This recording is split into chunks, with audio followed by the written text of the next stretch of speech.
แล้ววันนี้ก็มาถึงก็คือการเทรดด้วยระบบ CRT เนื่องจากมีหลายคนที่ถามเข้ามาว่าให้สอนระบบเทรด CRT และวันนี้ค่อยจะมาสอนให้เข้าใจแบบกระชับและละเอียดโดยที่เข้าออเดอร์บ่เหมือนไผจริงๆค่อยก็บ่ได้ใช้ระบบCRT แบบเจาะจงนะแต่ค่อยใช้ระบบ SMCX เพราะว่าระบบ SMCX เนี่ยมันกวามเอา CRT อยู่ในนั้นแล้วเนาะซึ่ง CRT เนี่ยค่อยใช้เพื่อหาโซนในการคอนเฟิร์มกันกับตัวเท่านั้นในโครงสร้างของระบบที่ค่อยใช้อยู่แต่ก่อนอื่นเนี่ยค่อยก็จะสอนว่า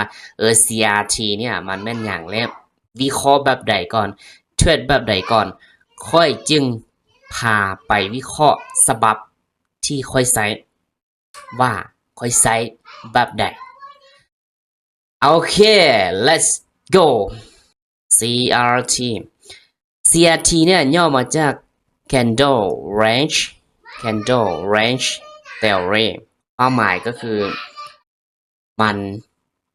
ใช้เทรดเฉพาะ Sweep Liquidity เท่านั้นเนาะเป็นการเทรดอยู่ในกรอบของ Range หรือว่าเป็นการเทรดอยู่ในกรอบของแท่งเทียนลักๆมันจะประกอบมีอยู่ที่3แท่งเทียน2แท่งเทียนใช้ในการคอนเฟิร์มตลาดและแท่งเทียนที่3เป็นแท่งในการที่เราจะเข้าออเดอร์เท่านั้นซึ่งชื่อของมันก็บอกแต่ตัวอยู่แล้วว่ามันเป็นระบบเทรดอยู่ในกรอบของแท่งเทียน Candle ก็คือแท่งเทียน Range ก็คือกรอบ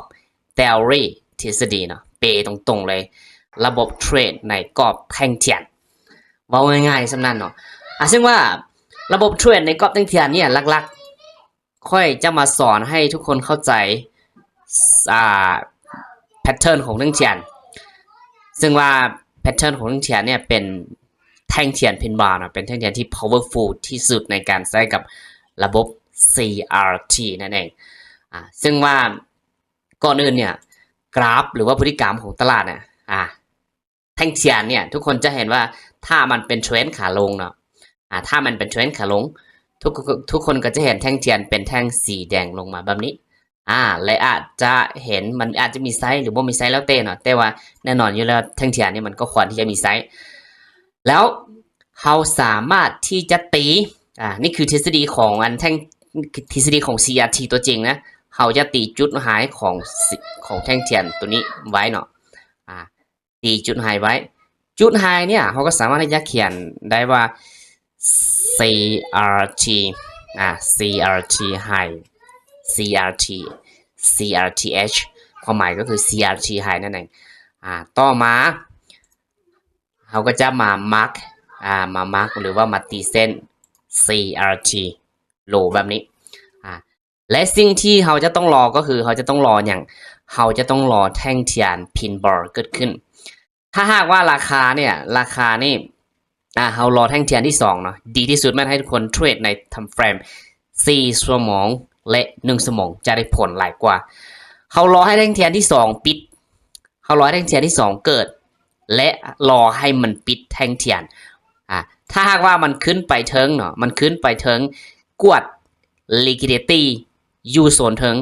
แล้วมันกลับมาปิดอยู่ในกรอบของ range มันกลับมาปิดอยู่ในกรอบของ range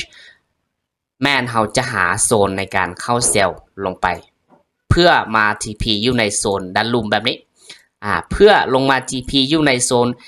CRT low อยู่ดันลุ่มแต่ถ้าหากว่าราคาเนี่ยหรือว่าแท่งเทียนที่2เนี่ยมันเปิดมาแล้วมันมากวด liquidity อยู่ฝั่งลุ่มเนาะมันเกิดมีไซส์เทียนแล้วมันกลับมาปิดอยู่ใน range แม่นเราจะหาโซนในการเข้าเทรดบายขึ้นไปเพื่อไป TP อยู่ในโซนด้านเทิงนี่คือ CRT นี่คือ CRT แล้วเราจะเข้าเทรดในกรณีใดเนาะคือจริงๆเนี่ย CRT เนี่ยมันจะมีมันจะหลักๆมันจะมี3โมเดลเนาะ3โมเดลแต่ว่าค่อยจะบ่สอนหลายมันจะซับซ้อนหลายเกินไปค่อยจะสอนฉบับที่ค่อยไซส์เท่านั้นเนาะค่อยไซส์เท่านั้นก็คือทุกคนก็จะเห็นว่าราคาเนี่ยถ้าหากว่ามันลงมากวด liquidity อยู่ฝั่งลุ่มมันบ่ต้องทะลุเนื้อเทียนนะ มันบ่ต้องทะลุเนื้อเทียนมันต้องทะลุเพียงแค่ไซส์เทียนเท่านั้นแล้วมันกลับมาปิดอยู่ใน range หรือว่าอยู่ในกรอบของ CRT มันกลับมาปิดอยู่ในกรอบของ CRT แน่นอนอยู่ว่าถ้าหากว่าเขาย่อมาในทำเฟรมย่อยเนาะเขาก็จะเห็นว่าราคาเนี่ยมันลดลงไปแบบนี้แล้วมันเกิดการดันราคาขึ้นมาเนาะมันเกิดการดันราคาขึ้นมามันสามารถที่จะเปลี่ยนแปลงโครงสร้างมันสามารถที่จะเปลี่ยนแปลงโครงสร้างหรือว่ามันเกิดการ MSS เนาะคือการที่ค่อยจะเทรดเนี่ยค่อยจะเทรดจังหวะ MSS ค่อยไม่ค่อยได้เข้าเทรดจังหวะ CISG ถ้าหากว่าราคามันกลับคืนขึ้นมาราคามันกลับคืนขึ้นมาแล้วมันเกิดการ MSS เนาะหรือว่ามันเกิดการ Market Structure Shift ในกรอบ Time Frame ย่อยหลักการในการเข้าออเดอร์ของค่อยคือค่อยจะเข้าออเดอร์อยู่ในโซนที่มันเป็นดีมานด์ล่าสุด1กรณีที่2คือเข้าออเดอร์ในโซนที่มันเป็น QM นี่คือสบับการเทรดการเข้าออเดอร์ CRT ของค่อยแต่ว่าถ้าหากว่าตามสบับเดิมแม่นเข้าออเดอร์ในโซนที่มันเป็น FVG บอร์ดหรือว่าในโซนที่มันเป็น IFVG ส่วนหลายแต่ค่อยแม่นค่อยจะเข้าออเดอร์ในโซน QM เข้าออเดอร์สบับ SMC เนาะเข้าออเดอร์สบับ SMC ซึ่งว่าแท่งเทียนที่มัน powerful หลายที่สุดก็คือมันจะต้องเป็นแท่งเทียนแบบนี้อย่างเช่นมันลุดลงไปเนาะเราจะเห็นว่ามันลุดลงไปมันลุดเพียงแค่ไซส์สิ่งที่สำคัญที่สุดก็คือเราจะต้องรอให้แท่งเทียนมันปิดก่อน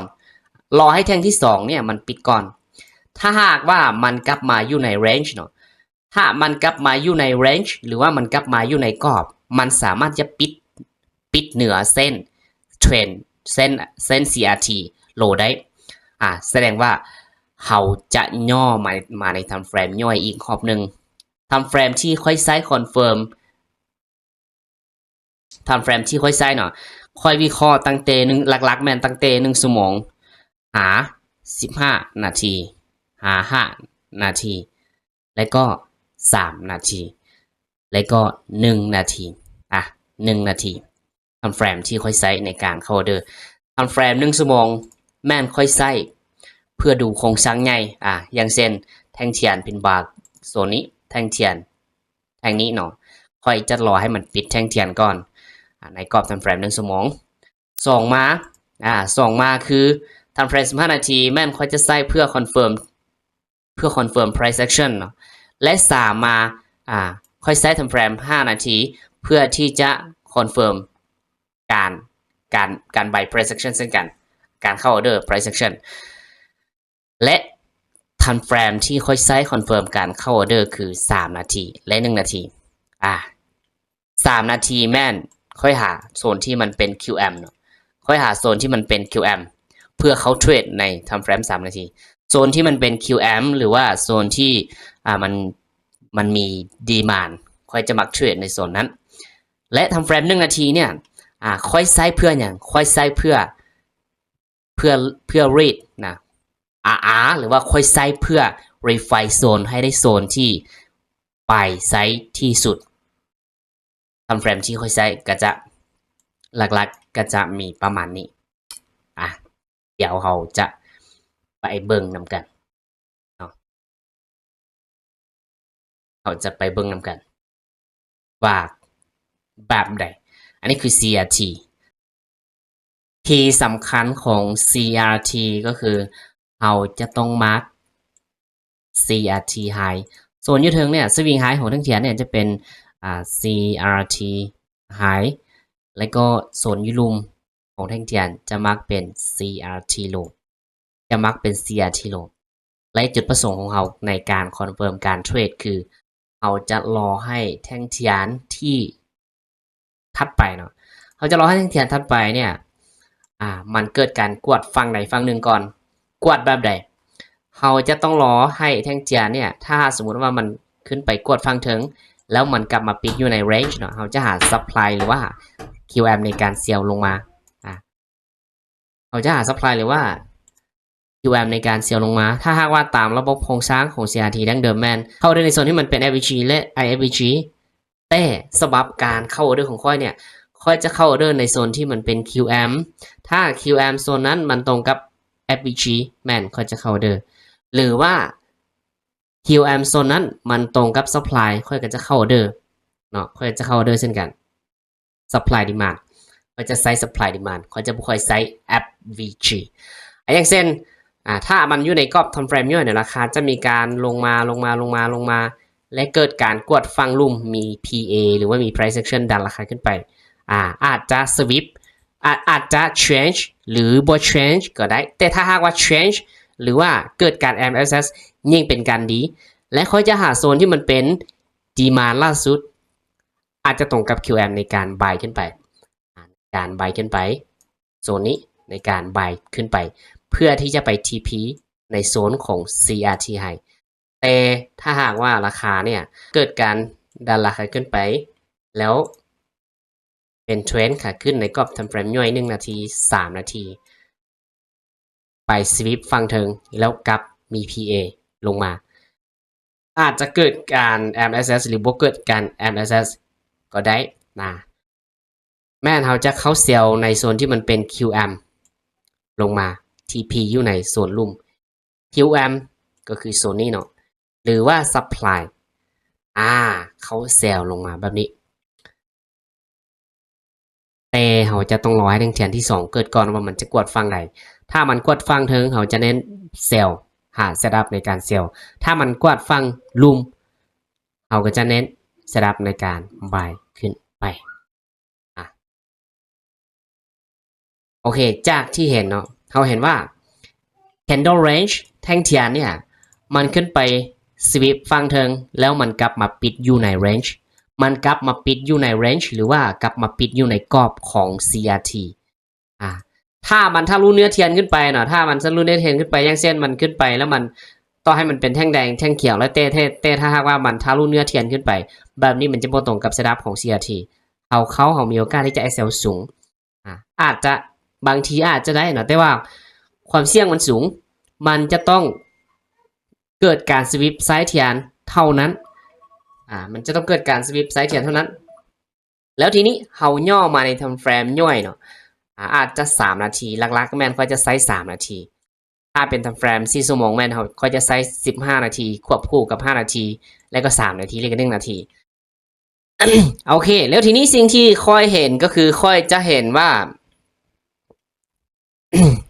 ราคาเนี่ยมันได้เกิด QM เนาะโซนที่ค่อยจะเข้าออเดอร์คือโซน QM โซนนี้ค่อยจะเข้าออเดอร์ในโซนนี้ค่อยจะมาร์กไว้เนาะค่อยจะมาร์กไว้โซนนี้คือโซนที่ค่อยต้องการที่จะเข้าออเดอร์เกิด QM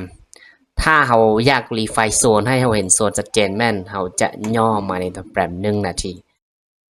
เราจะย่อมาในทำแฟรม1นาทีถ้าหากว่าเราย่อมาในทำเฟรม1นาทีเราจะได้โซนที่แบบสวยๆในการตีโซนเนี่ยโซน QM นี้เขาจะตีโซนที่มันเป็นเนื้อเทียนเนาะอยู่ฝั่งนี้เนื้อเทียนมันจะขึ้นมาหาออเดอร์ในโซนเซน QM ก็นี้เขาจะได้ออเดอร์ที่แบบปลายไซส์เลยหรือว่าเขาจะแบบเขาจะตี supply กรอบนี้แล้วเขาเข้าออเดอร์ในโซน supply ก็ได้ซึ่งการที่ SL ค่อนข้างที่จะกว้างด้วยนึงแล้วการเข้าออเดอร์ของค่อยเนี่ยค่อยจะเข้าออเดอร์ในโซนนี้เนาะค่อยจะรอเข้าออเดอร์ในโซนนี้เพื่อที่จะ TP ไปหา CRT low อยู่ด้านลุ่ม CRT low อยู่ด้านลุ่มแบบนี้ในส่วนของ SL เนี่ยก็จะวางไว้อยู่เทิงของ sell side liquidity ของกรอบที่มันไปกวด liquidity นั้นโซนนี้คือโซนที่วาง SL พออย่างจังหวะ SL อยู่ในกรอบนี้เนาะเพราะว่าถ้าหากว่ามันตรงกับระบบเทๆเนี่ยมันตรงกับระบบเทๆเนี่ยราคาจะบ่สามารถที่จะขึ้นไปเทิงได้ถ้ามันขึ้นไปเทิงได้หมายความว่าราคาจะแน่นอนจะต้อง SL มันจะต้องกลับทิศเป็นเทรนด์ขาขึ้นไปอยู่แล้วและราคาก็ทำการขึ้นมาเนาะราคาก็ทำการขึ้นมาและสิ่งที่เราเห็นถัดมาก็คือเราจะเห็นว่าราคาเนี่ยได้เกิดการ change of character หรือว่า shift อยู่โซนนี้เนาะโซนนี้เราสามารถเรียกได้ว่าเป็นการ shift หรืออาจจะเอิ้นว่าเป็น arm access ก็ได้ arm access market structure shift ย่อมาใน time frame 3 นาทีเพื่อที่จะหา setup ในการเข้าออเดอร์อีกรอบเนาะ setup ในการเข้าออเดอร์อีกรอบเนี่ยเราสามารถที่จะเข้าออเดอร์ในโซนนี้ได้เช่นกันโซนนี้ได้เช่นกันเราเข้าออเดอร์ในโซนนี้ได้เช่นกันเป็น hidden supply เนาะยกตัวอย่างเขาจะเข้าอีกไม้หนึ่งอยู่ในกรอบนี้แต่ไม้นี้นี่โอกาสที่เราจะได้ออเดอร์นี้ค่อนข้างที่จะน้อย TP U CRT low เช่นกัน ไม้นี้มันบ่ได้ขึ้นมาหาออเดอร์เนาะ ถือว่า CRT sell ของเขาได้สำเร็จไปอีกตัวอย่างหนึ่งกลับมาที่ทำเฟรม1 ชั่วโมงกลับมาที่ทำเฟรม1 ชั่วโมงและสิ่งที่เราจะต้องเฮ็ดต่อไปคือเราจะต้องมาหาแท่งเทียนก่อนอย่างเช่นจะมามาร์กในแท่งนี้เนาะมามาร์กในแท่งนี้มาร์กในแท่งนี้ CRT high CRT low แล้วก็รอให้ราคากดมันจะกดฟังถึงก่อนบ่หรือว่ามันจะกดฟังลุมก่อนถ้าหากว่าราคาเนี่ยมันกดฟังถึงเนาะถ้ามันกดฟังถึงแบบนี้เขาจะเน้นในการเซลลงมาแต่ไม้นี้ค่อนข้างเสี่ยงย้อนอย่างจึงเสี่ยงเพราะว่ามันเกิดการ break side มันเกิดการ break เนื้อเทียนหน่วยหนึ่งระดับ 30% นะแต่ค่อยจะลองเบิ่งว่ามันจะ TP ได้บ่สำหรับแผนนี้ย่อมาที่ทำเฟรม3 นาทีเนาะย่อมาที่ทำเฟรม3 นาที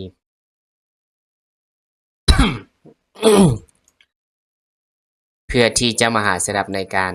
เซลล์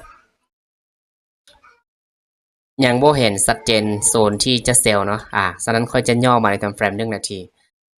ในทำเฟรม1 นาทีเนี่ยสิ่งที่ค่อยเห็นก็คือค่อยเห็นว่ามันเกิดการชิปอยู่ในโซนนี้เนาะเกิดการ AM access อยู่ในโซนนี้ฉะนั้นเนี่ยค่อยจะเซลล์อยู่ในโซนที่มันเป็น QM โซนนี้เลยก็จะเซลล์อยู่ในโซนที่มันเป็น QM โซนนี้เลยราคาได้เกิดการสวิงนี้ไปสร้างสวิงนี้และก็สวิงเนี่ยมันได้ดันขึ้นไปสร้างสวิงหายกรอบนี้มันก็ทำการย่อลงมาสร้างสวิงโลที่สูงกว่าเดิมและขึ้นไปสร้างสวิงไฮที่สูงกว่าเดิมแล้วทีนี้มันก็ได้ลุดลงมาเนาะลงมาอีกโคโลแล้วก็ขึ้นไปอีกมาสร้างสวิงโลที่ shift โซนนี้ได้และก็โซนนี้ได้ฉะนั้นเนี่ยมันเป็นการคอนเฟิร์มเซลล์อย่างชัดเจนเป้าหมายของค่อยคือค่อยจะเซลล์ในโซนที่มันเป็น QM กรอบนี้ย้อนอย่างค่อยจึงมักเซลล์ในโซนที่มันเป็น QM เนาะหรือว่าเขาอาจจะเซลล์ในโซนที่มันเป็น supply อยู่เทิงก็ได้มันก็มีโอกาสที่จะขึ้นไปหา supply อีกรอบแต่ค่อยมองว่าโอกาสที่จะขึ้นไปหา supply มันก็น้อยเพราะว่ามันได้เกิดการสวิปไปที่เรียบร้อยเนาะฉะนั้นค่อยจะเซลล์ในโซนที่มันเป็น QM กรอบนี้แต่สำหรับแผนนี้จะต้องได้วาง SL ที่ค่อนข้างที่จะวางไว้นึงย้อนอย่างพอมีโอกาสที่มันจะขึ้นมาหา supply อยู่เทิงจะวางไว้อยู่ในโซนนี้แล้วก็ TP อยู่ใน CRT low TP อยู่ในโซน CRT low ทีนี้ราคาก็ได้ขึ้นมาฮับออเดอร์เป็นที่เรียบร้อยนะราคาได้ขึ้นมาฮับออเดอร์เป็นที่เรียบร้อยในโซนไปไซส์ CRT เลยเพื่อนกันว่าจะ TP บ่หรือว่าจะ SL ทีนี้เนี่ยสิ่งที่เราเห็นก็คือเราจะเห็นว่าราคาหลังจากมันได้เกิดการ access แล้วมันก็ได้เกิดการ break up structure อีกรอบเนาะมันได้เกิดการ bossหมายถึง break up structure แล้วถ้าเราเห็นแบบนี้เราสามารถที่จะหาโซนในการเข้าออเดอร์ได้อีกบ่ได้เช่นกันเราเห็นถึง supply โซนนี้เนาะเราเห็นถึง supply โซนนี้ supply โซนนี้มันพอดีตรงกับ QM ของ 3 นาทีตรงกับ QM ของ 3 นาทีหรือว่าพอดีตรงกับ high โซนนี้เนาะ high กรอบนี้high กรอบนี้ฉะนั้นนี่ค่อยจะเข้าเซลล์อีกรอบนึงอยู่ในโซนนี้เพื่อนกันว่ามันจะขึ้นมารับออเดอร์แผนนี้เป็นแผนที่เป็นแผน3 ห้องเนาะเป็นแผน3 ห้องเพื่อนกันว่ามันจะขึ้นมาได้บ่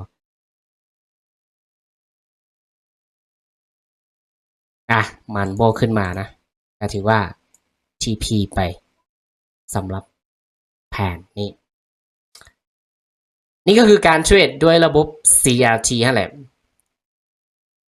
แต่ในคลิปหน้านะค่อยจะมาอธิบายsetupในการเทรดด้วย CRT ฉบับของค่อยว่าจริงๆเนี่ยค่อยบ่ได้ไล่ทั้งจานแบบนี้การเทรดด้วย CRT ของค่อยเนี่ยค่อยจะไล่โครงสร้างที่ได้ RR และก็ได้ได้การเทรดที่แบบ RR สูงกว่านี้ค่อยจะไล่โครงสร้างด้วยระบบ SMCX และค่อยจะหาโซนที่มันกลับตัวด้วย CRT ในการเข้าออเดอร์เท่านั้นแต่ว่านี่คือค่อยสอนให้ทุกคนเข้าใจ support CRT ที่เขาเทรดอยู่ในกรอบของ range theory เท่านั้นเนาะถ้าใครที่เบิ่งแล้วเข้าใจหรือว่าบ่เข้าใจก็สามารถที่จะคอมเมนต์มาปรึกษาหรือว่าคอมเมนต์มาแลกเปลี่ยนความรู้กันได้อยู่ในส่งของค่อย